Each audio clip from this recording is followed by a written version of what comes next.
Hey guys, welcome back to Endeavor. We just finished up Drill to Kill. We're still kind of working through some Neon Belly stuff.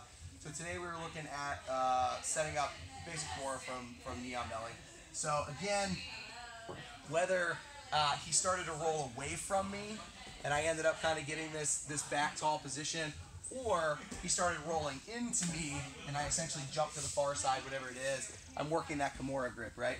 So as I go in, I'm gonna start attacking the arms. Whatever arm is near his leg is the one that's gonna go underneath, and then the opposite hand's gonna come in.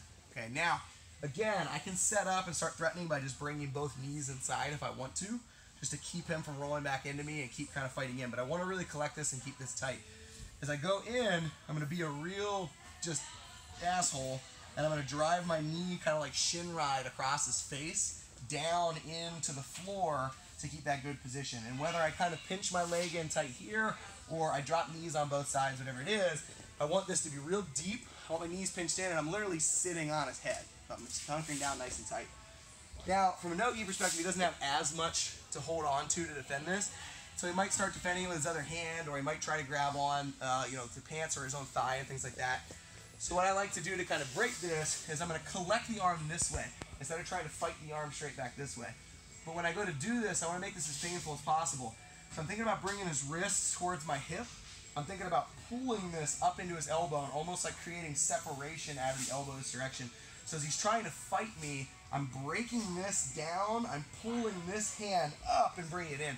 That in itself should be relatively painful for him.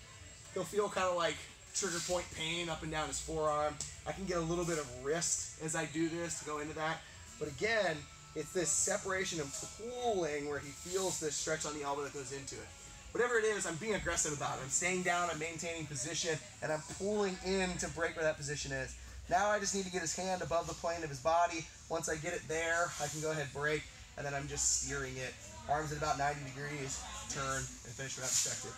Again, if you want to be a little bit even more of a dick, I can catch a little bit of that wrist in this whole entire thing, and now as I'm doing this, I'm turning this into a little bit of a wrist lock as well as a shoulder lock. So, a couple of key points, another setup from Neon Belly as far as finishing. Play around with it, have a little bit of fun. I'll see you guys next time.